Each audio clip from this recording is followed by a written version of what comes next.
अंतिम चर्चा में हमने दूसरे अध्याय के 31वें सूत्र पर बात की थी। इस चर्चा में हम दूसरे अध्याय के 32, 33 और 34वें सूत्र पर बात करेंगे। क्या कहते हैं कृष्ण, पहले उसको सुनते हैं।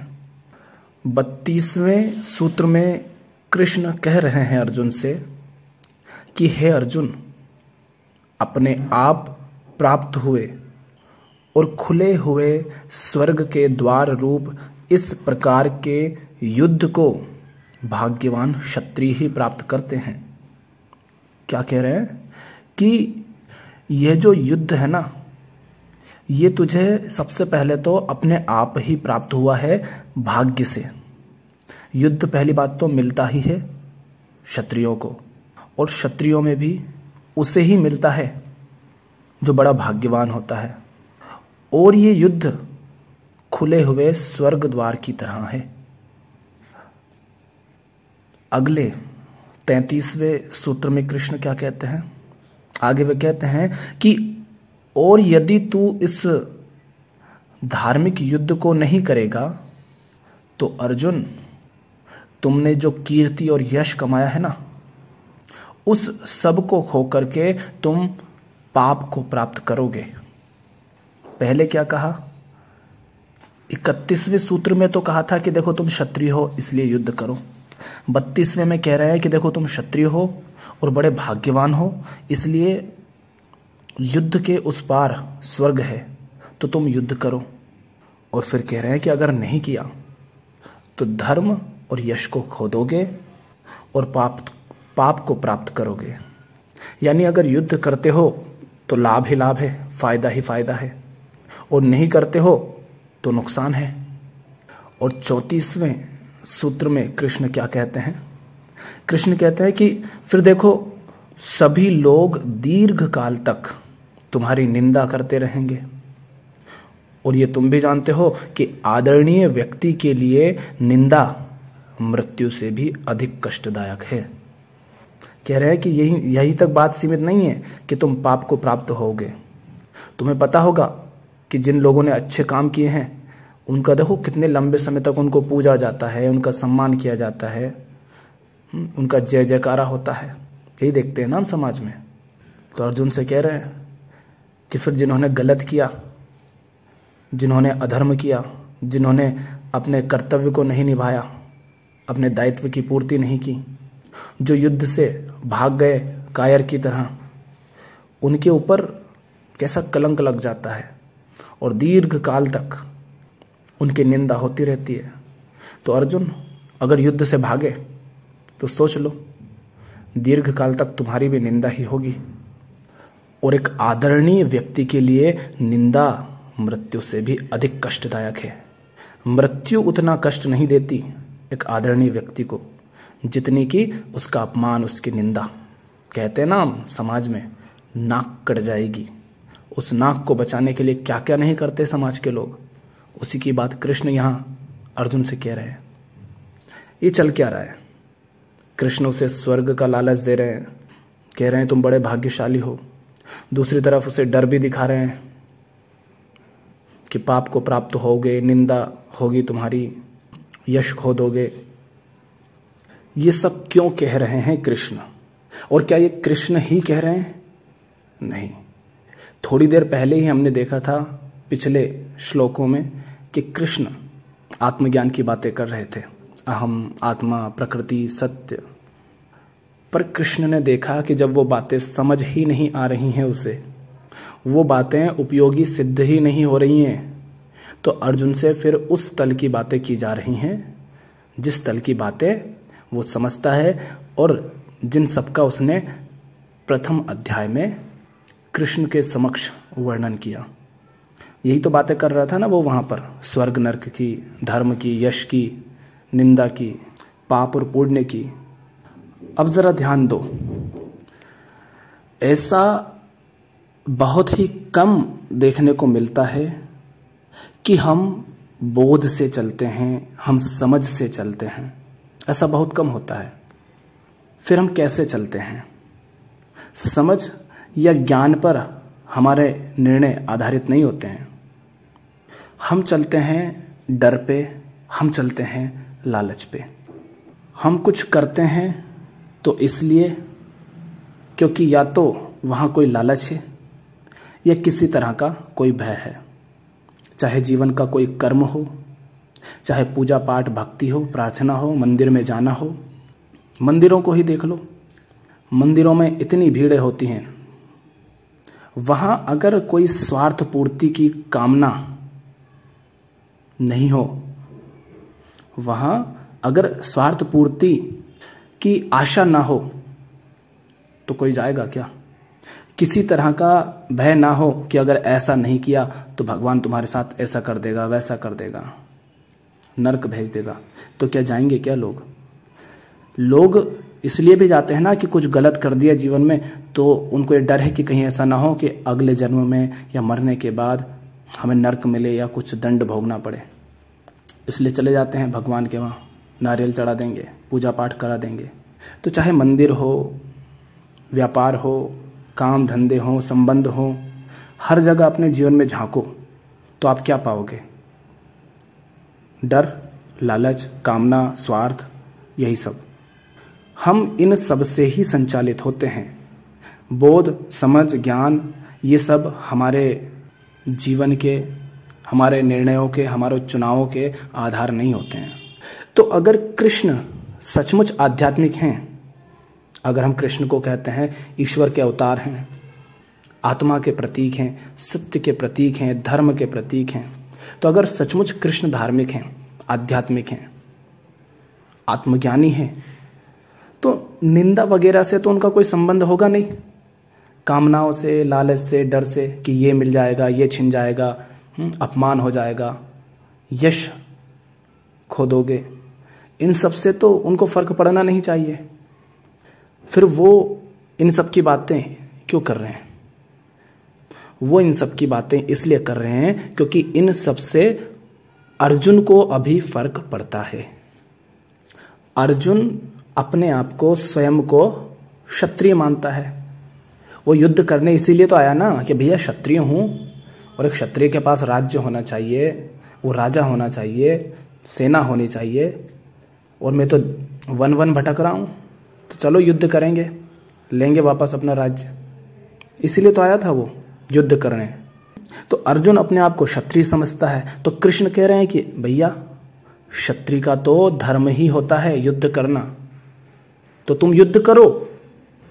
और दूसरा डर अर्जुन के अंदर यह भी है ना, सिर्फ मोह ही नहीं है, उसे अपमान का भी तो डर होगा ना कि अगर युद्ध जीत भी गया तो जो लोग दुनिया में हैं वो सब क्या कहेंगे कि देखो अर्जुन को, साम्राज्य के लिए इसने अपने पूरे खानदान को खत्म कर डाला, अपने सगे संबंधियों को, अपने भाइयों को, मित्रों को, ससुरों को, सबको मार डाला, अपने गुरुओं को मार डाला।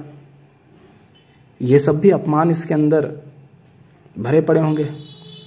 तो यानी अपमान से अर्जुन को, निंदा से अर्जुन को फर्क पड़ता है। तो कह रहे हैं कि तुम क्षत्रिय हो और युद्ध से अगर भाग गए तो कायरता का कलंक लग जाएगा, दीर्घ काल तक लोग तुम्हारी निंदा करेंगे। और निंदा से कष्टदायक एक आदरणीय व्यक्ति के लिए और क्या हो सकता है?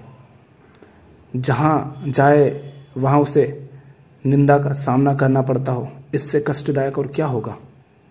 और दूसरी तरफ उसे लालच भी दिया जा रहा है कि भैया युद्ध कर लिए तो स्वर्ग मिल जाएगा, और बिल्कुल स्वर्ग के खुले द्वार की तरह है।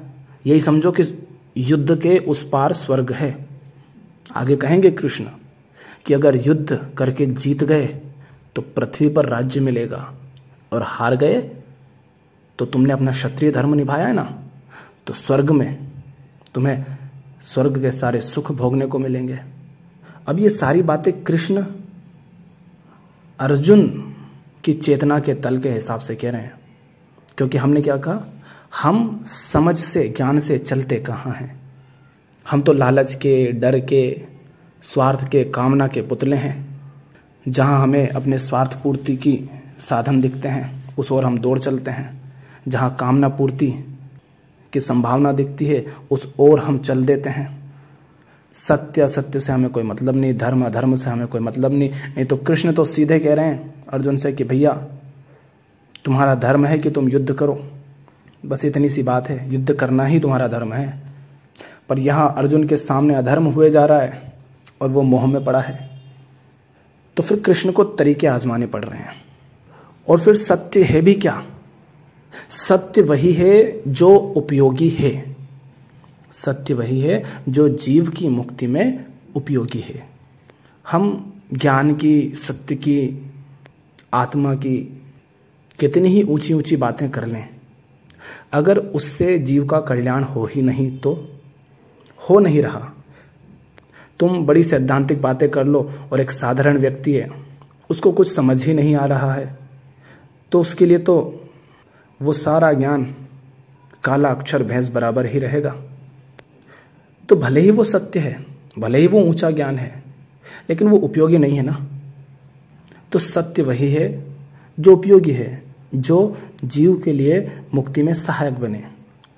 नहीं तो इससे पहले वाले श्लोकों में बहुत ऊंची ऊंची बातें कृष्ण ने कही हैं।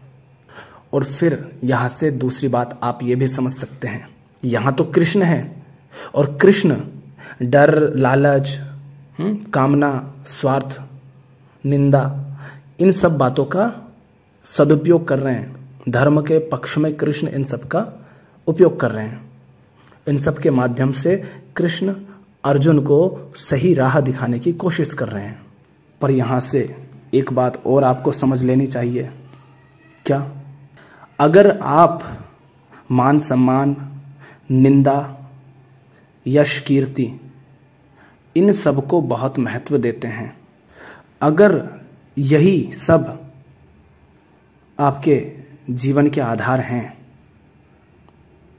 तो कोई भी आपको आपके सम्मान के छीन लेने का भय दिखा करके कुछ भी करा सकता है।